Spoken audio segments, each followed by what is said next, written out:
दीपज्योति नमोस्तुते दीपज्योते परब्रह्म दीपज्योते जनार्दनम दीपहरतु मे पापम दीपज्योति नमोस्तुते दीप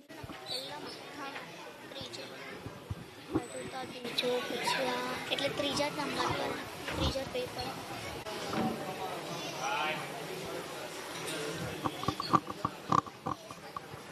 તારું જે આખું પેજ છે મને કહી દો સાહેબ બધાના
गणाध्यक्षाय धीमहि गुणशरीराय गुणमण्डिताय गुणेशानाय धीमहि गुणातीताय गुणाधीशाय गुणप्रविष्टाय धीमहि एकदन्ताय वक्रतुण्डाय गौरीतनयाय धीमहि गजेशानाय भालचन्द्राय श्रीगणेशाय धीमहि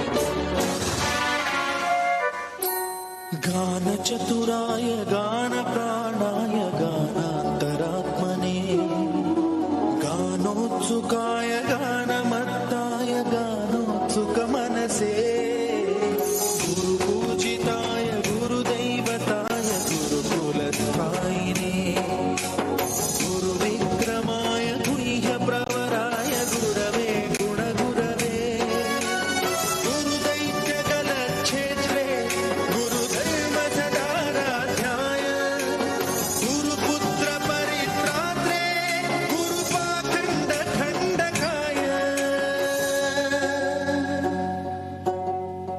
गीतसाराय गीततत्त्वाय गीतगोत्राय धीमहि गूढगुल्फा ખૂબ સરસ વિદ્યાર્થીઓનો ખૂબ ખૂબ આભાર. હવે આજે આપણે જે શુભ કાર્ય કરવા ભેગા થયા છે એવા નાના નાના ભૂલકાઓના વિદ્યા અભ્યાસનું પ્રથમ પગથિયું ભરવા જઈ રહ્યા છે તેમને આપ સૌ ખૂબ ખૂબ શુભેચ્છાઓ આપી શાળા પ્રવેશ કરાવશો જી. અહીંયાથી લઈને જશે સાહેબના મહાનુભાવોના શુભ હસ્તકે દરેક જણ તાળીઓના ગડગડા. આદરણીય શ્રી સી.આર. પાટીલ સાહેબ, જળશક્તિ મંત્રી, ભારત સરકાર બાળકોને આશીર્વાદ આપી રહ્યા છે અને ખૂબ જોરદાર તાળીઓથી આજના સમયને આપણે મેમરાઇઝ કરી લઈશું અને આ બાળકોને એમના જીવન અભ્યાસ માટેની ખૂબ ખૂબ શુભેચ્છાઓ સાથે એમને આપણે હાર્દિક હાર્દિક અભિનંદન આપીએ છીએ. વંદે ભારત માતા કી, ભારત માતા કી. મહાનુભાવો,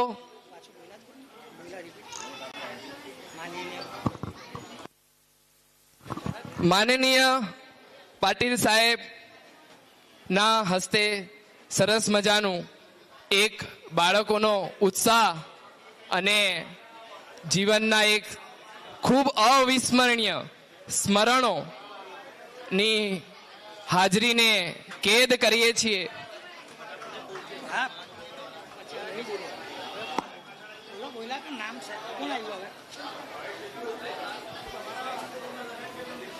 કોણ છે સ્થાયી સમિતિના આપણા ચેરમેન અધ્યક્ષ શ્રી, સુરત શહેરના પ્રમુખ શ્રી પરેશભાઈ પટેલ,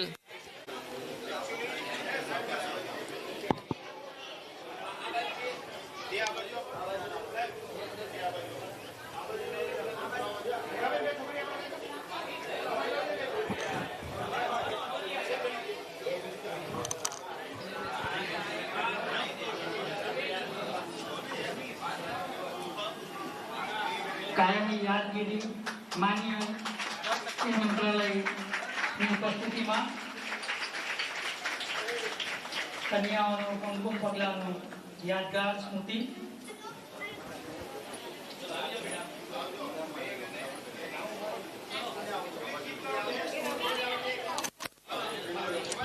मंजिलें उन्हीं को मिलती है जिनके सपनों में जान होती है. શૈક્ષણિક કીટ આપીને તેમનું સન્માનિત કરવામાં આવી રહ્યા છે.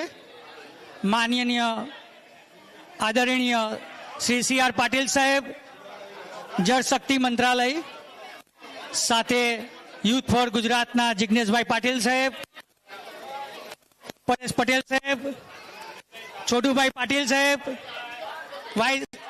Vice chairman Ranjanaben, chairman Shri Rajendrabhai, તમામ મહાનુભાવો દ્વારા શિક્ષણ સમિતિ અને સરકાર દ્વારા શૈક્ષણિક કીટનું એનાયત કરવામાં આવી રહ્યું છે, સન્માનિત કરવામાં આવી રહ્યું છે. જોરદાર તાળીઓથી આપણે વધાવી. ખૂબ સરસ નાના નાના ભૂલકાઓ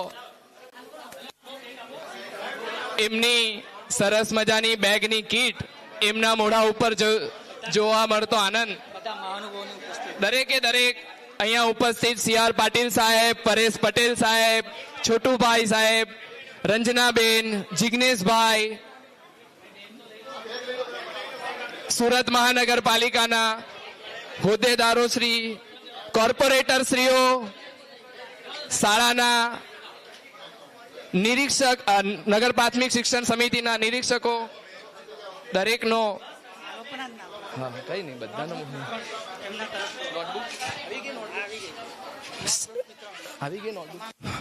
તમામ બાળકોને સી.આર. પાટીલ સાહેબ તરફથી નોટબુકનું વિતરણ. પણ અવ્વલ સ્થાને રહેનારા, શાળામાં પ્રથમ ક્રમ પ્રાપ્ત કરનારા અને 100% હાજરી ધરાવનાર શાળા વિદ્યાર્થીઓનું સન્માન કરવા હું મહેમાનશ્રીઓને વિનંતી કરું છું.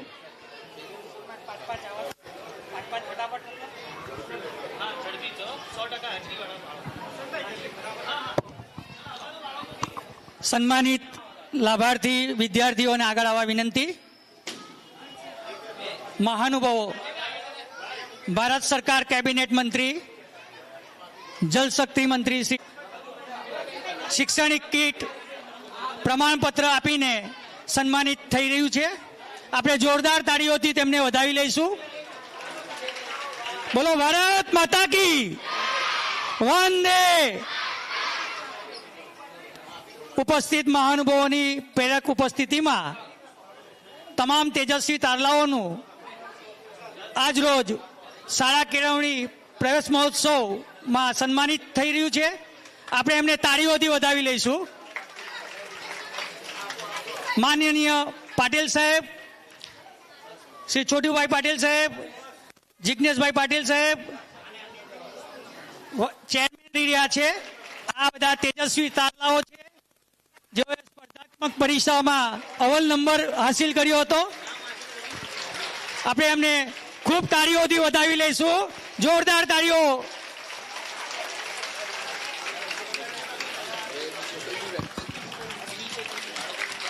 પર્યાવરણ સ્વાસ્થ્ય સંસ્કૃતના 2 શબ્દોમાં બનેલું છે. સ્વ એટલે પોતાનું અને સ્થ્ય એટલે સ્થિર રહેવું. સામાન્ય રીતે આપણને એવું લાગે છે કે સ્વાસ્થ્યનો અર્થ ફક્ત બીમારી ન હોવું એવો થાય, પણ મન, શરીર અને આત્માની સંતુલન સ્થિતિ હોવી એ સ્વાસ્થ્ય છે. પર્યાવરણનો અર્થ આપણે સૌ જાણીએ જ છીએ. આપણે સૌ જાણીએ જ છીએ આપણી આસપાસનું બધું જ કે જે આપણને અસર કરે છે. સ્વાસ્થ્ય અને પર્યાવરણ એકબીજાના પૂરક છે. જો આપણું સ્વાસ્થ્ય સારું હશે તો જ આપણે આપણી આસપાસને પર્યાવરણને આનંદમય બનાવી શકીશું, અને જો પર્યાવરણ સારું હશે તો જ આપણું સ્વાસ્થ્ય સારું રહેશે. યોગ, કસરત અને મનને આનંદ આપતી પ્રવૃત્તિઓથી સ્વાસ્થ્ય તંદુરસ્ત બનાવી શકાય છે, અને આપણી આસપાસ રહેલી હવા, જમીન અને પાણીને ચોખ્ખું રાખી પર્યાવરણને તંદુરસ્ત બનાવી શકાય છે. તો ચાલો આપણે એક પ્રણ લઈએ. આપણે આપણની આસપાસનું પર્યાવરણ તંદુરસ્ત રાખીને બધા જ લોકોનું સ્વાસ્થ્ય તંદુરસ્ત કરીશું. આભાર. ખૂબ સરસ. હવે આપણે આપણા સુરત નવસારી સાંસદ શ્રી માટે હું CR પાટીલ સાહેબને વિનવું છું. સાહેબ શ્રી.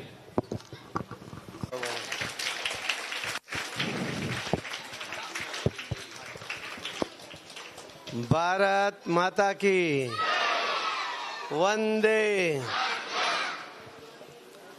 આજના શાળા પ્રવેશોત્સવ અને કન્યા કેળવણીના કાર્યક્રમમાં આપણી વચ્ચે ઉપસ્થિત આ વિસ્તારના કોર્પોરેટર અને સુરત શહેર ભારતીય જનતા પાર્ટીના પ્રમુખ શ્રી પરેશભાઈ પટેલ, શિક્ષણ સમિતિના ચેરમેન શ્રી રાજેન્દ્રભાઈ કાપડિયા, ભાઈ શ્રી છોટુભાઈ, જિજ્ઞેશભાઈ, શિક્ષણ સમિતિના સૌ સદસ્યશ્રીઓ, સૌ કોર્પોરેટરશ્રીઓ, સૌ વાલી મંડળના મિત્રો, આચાર્યશ્રી અને શિક્ષક મિત્રો, ભાઈઓ અને બહેનો અને વાલા બાળકો, માનનીય પ્રધાનમંત્રી શ્રી નરેન્દ્ર મોદી સાહેબે અનેક વાર જ્યારે બાળકોની ઉંમર મોટી થઈ જાય એના કારણે જે સમસ્યાઓ સર્જાતી હતી એના નિરાકરણ માટે પોતે આગળ આવીને નાના નાના ગામ સુધી પહોંચીને એમણે આ શાળા પ્રવેશોત્સવ અને કન્યા કેળવણીના કાર્યક્રમ શરૂ કર્યો હતો. અને એના પરિણામ આજે આપણે દેખાય છે કે આજે 5 વર્ષની ઉંમર થતાની સાથે સીધો આ બાળકને સ્કૂલમાં પ્રવેશ મળી જાય છે. માતા પિતા ચિંતા કરે એના કરતાં વધારે અધિકારીઓ, કર્મચારીઓ, શિક્ષણ સમિતિના સદસ્યશ્રીઓ, કોર્પોરેટરશ્રીઓ આ બધા જે ચિંતા કરે ને સમજતર બાળકને જ્યારે પ્રવેશ મળી જાય છે એના કારણે એ સમજદાર બધાની સાથે ભણતો થઈ જાય છે. જો એકાદ વર્ષ તેની ઉંમર મોટી થઈ જાય તો ત્યાર પછી એ એનાથી 1 વર્ષ નાના બાળકો સાથે સેટ થઈ શકતા નથી. એના કારણે સ્કૂલ છોડી દે છે. અનેક દાખલાઓ આપણી સામે છે અને એના કારણે એ બાળકનું ભવિષ્ય બગડે છે. એ શિક્ષણ લઈ શકતો નથી. એ સામાન્ય મજૂરથી આગળ વધી શકતો નથી. એના દુષ્પરિણામો સમાજે ભોગવવા પડતા હોય છે. અને એટલા જ માટે આ નાનો લાગતો કાર્યક્રમ જ્યારે શરૂ થયો ત્યારે આખા રાજ્યના તમામ મંત્રીઓ, તમામ ધારાસભ્યો, તમામ સાંસદશ્રીઓ, તમામ અધિકારીઓ, IAS, IPS અધિકારીઓ, બાકીના અધિકારીઓ આ તમામને એક ગામમાં આ કાર્યક્રમ 3 દિવસ ચલાવીને માનનીય પ્રધાનમંત્રી શ્રી નરેન્દ્ર મોદી સાહેબે જે ગુજરાતના શિક્ષણ માટે જે કામ કર્યું છે એના ખૂબ સારા પરિણામો આજે આપણને જોવા મળે છે. એના માટે આપણે મોદી સાહેબનો ખૂબ ખૂબ આભાર પણ માનીએ છીએ. એક સમય એવો હતો કે જ્યારે બાળકને સ્કૂલ શરૂ થાય ત્યારે માં બાળકને લઈને આવે, સ્કૂલની બહાર બાળક સ્કૂલમાં જવા તૈયાર નહીં હોય, શિક્ષક બહેનો એનો હાથ પકડીને સ્કૂલમાં લઈ જવા સમજાવતા હોય અને બાળક બાનો હાથ પકડીને ઘરે જવાની જીદ કરતો હોય બાળક પણ રડતું હોય, મા પણ રડતી હોય એવા દ્રશ્યો આપણને સ્કૂલના દરવાજા પર જોવા મળતા હતા. એના બદલે આજે જ્યારે આ બાળકો હસતા રમતા સ્કૂલના દરવાજામાંથી અંદર આવે છે, એનું ભવ્ય સ્વાગત થાય છે, એના મનમાંથી ડર નીકળી જાય એ પ્રકારનું વાતાવરણ શિક્ષક મિત્રો બનાવે છે, અમને નાની મોટી ગિફ્ટ આપે છે અને એને જે મિત્રો મળે છે ત્યારે એ રડતો નથી, એ હસતો હસતો એ નવા મિત્રો સાથે જ્યારે જોડાય છે ત્યારે બીજા દિવસે સમયસર સ્કૂલમાં આવવાની એ ખાતરી સાથે એ સ્કૂલમાં આવતો થઈ જાય છે. હું જે શિક્ષક મિત્રોને પણ વિનંતી કરીશ કે ખૂબ સારું કામ આ પ્રવેશ ઉત્સવને કારણે થયું છે. બાળકોનું શિક્ષણનું સ્તર આખા દેશમાં સુરત મહાનગરપાલિકામાં સૌથી બેસ્ટ છે. જેટલી પણ મહાનગરપાલિકા છે દેશમાં એમાં સૌથી બેસ્ટ છે. સાથે સાથે સુરત મહાનગરપાલિકા સૌથી બેસ્ટ ઇન્ફ્રાસ્ટ્રક્ચર પણ પૂરું પાડે છે. એના માટે પણ મહાનગરપાલિકાનો ખૂબ ખૂબ આભાર છે મિત્રો. પણ શિક્ષક મિત્રોને મારી એક વિનંતી છે કે તમે ફક્ત શિક્ષક તરીકે નોકરી નથી કરતા, શિક્ષકને ગુરુ તરીકે માન્યતા આપવામાં આવી છે. આવો ગુરુ તરીકે માન્યતા આખા વિશ્વમાં અન્ય કોઈને આપવામાં આવી નથી. અને તેવા સમયે તમારી ફરજ બને છે કે તમે અબ્દુલ કલામ સાહેબને યાદ કરવા જોઈએ. અબ્દુલ કલામ સાહેબે એક અગ્નિપંખ જે એક પુસ્તક લખ્યું હતો, એક પુસ્તિકા નાની, એની અંદર એક પ્રકરણ એમણે લખ્યું છે કે જ્યારે એમને રાષ્ટ્રપતિ એવોર્ડ મળ્યો, રાષ્ટ્રપતિ બન્યા નહોતા, રાષ્ટ્રપતિ એવોર્ડ મળ્યો ત્યારે હૈદરાબાદના એક કાર્યક્રમની અંદર એ એમનો સન્માનનો કાર્યક્રમ હતો અને એમના જે રિટાયર થયેલા શિક્ષક એ એના પ્રમુખ સ્થાને હતા. શિક્ષકને મનમાં હતું કે અવસ્થા પણ નથી, વ્યવસ્થા પણ નથી, હું કેવી રીતે આ કાર્યક્રમમાં પહોંચી શકીશ, એ અવઢવમાં હતા. એમના આશ્ચર્ય વચ્ચે અબ્દુલ કલામ સાહેબ એરપોર્ટથી સીધા એમને ઘરે લેવા ગયા અને ત્યાંથી કાર્યક્રમના સ્થળે એમને ગાડીમાં લઈને ગયા. પણ ત્યાં પ્રતિભાવ આપતી વખતે અબ્દુલ કલામ સાહેબના શિક્ષકે જે શબ્દો કહ્યા છે બધા જ શિક્ષકોએ આચરણમાં મૂકવા જેવું છે. એમણે કહ્યું હતું કે હે અબ્દુલ કલામ, તે મારું શિક્ષક તરીકેનું જીવન સાર્થક કર્યું છે. આ દેશ તારો ઋણી છે કે તે અણુ તાકાત આ દેશને આપી છે, પણ એક શિક્ષક તરીકેનું મારું જીવન તે ઋણ સાર્થક કર્યું, એના માટે હું તારો અંગત ઋણી છું. એક શિક્ષક પોતાના વિદ્યાર્થીથી પોતાના જીવનને સાર્થક કરે એના માટે શિક્ષકને એનાથી બહુમાન કોઈ હોઈ ન શકે. અને એમને આ બાળકોમાંથી અનેક અબ્દુલ કલામ મળી શકે જે અલગ અલગ દિશામાં જઈને એ દેશ માટે ખૂબ બધું કામ કરી શકે એવા અનેક બાળકો ટેલેન્ટેડ આપની સામે છે. એમાંથી તમે બાળકના ટેલેન્ટને ઓળખો, એને પ્રોત્સાહિત કરો, એને મદદ કરો, એના મા બાપનું ધ્યાન દોરો અને કંઈક જરૂર હોય તો કોઈની મદદ લો, પરંતુ એને આગળ વધારવા પ્રયત્ન કરીને એ અબ્દુલ કલામ બને એ પ્રકારનું જો તમે પ્રયત્ન કરશો, એ સંકલ્પ સાથે આગળ વધશો તો શિક્ષક તરીકેનું તમારું જીવન પણ સાર્થક થઈ જશે એવો મને વિશ્વાસ છે. મને વિશ્વાસ છે મિત્રો કે સુરત શહેરની અંદર અનેક શિક્ષકોએ જે રીતે મહાનગરપાલિકામાં શિક્ષક તરીકે કારકિર્દી દરમિયાન અનેક બાળકોને તૈયાર કર્યા છે અને એ બાળકોએ અનેક જગ્યાએ એમણે પોતે આગળ વધ્યા છે. ખૂબ મોટી સ્કૂલમાં જ ભણવાથી આગળ વધી શકાય એવું નથી, પરંતુ સામાન્ય સ્કૂલમાં પણ જો શિક્ષકો કાળજી લે તો ચોક્કસપણે આગળ વધી શકાય છે. તો ફરીથી હું આ શિક્ષક મિત્રોને પણ અને આ બાળકોને, એમના વાલીઓને વિશ્વાસ અપાવું છું કે તમને તમારા ઇન્ફ્રાસ્ટ્રક્ચરની જરૂરિયાત મહાનગરપાલિકા ચોક્કસપણે પૂરી કરશે, સરકાર પૂરી કરશે, પણ આ બાળકોની એજ્યુકેશનની ભૂખ છે એ શિક્ષકોએ પૂરી કરવાની છે. અને વાલીઓને પણ હું કહેવા માગું છું કે આ શિક્ષકોના હાથમાં તમારા બાળકોનું આ એજ્યુકેશનનું ભવિષ્ય સુરક્ષિત છે, એ ઉજ્જવળ છે એવો મનમાં વિશ્વાસ રાખજો.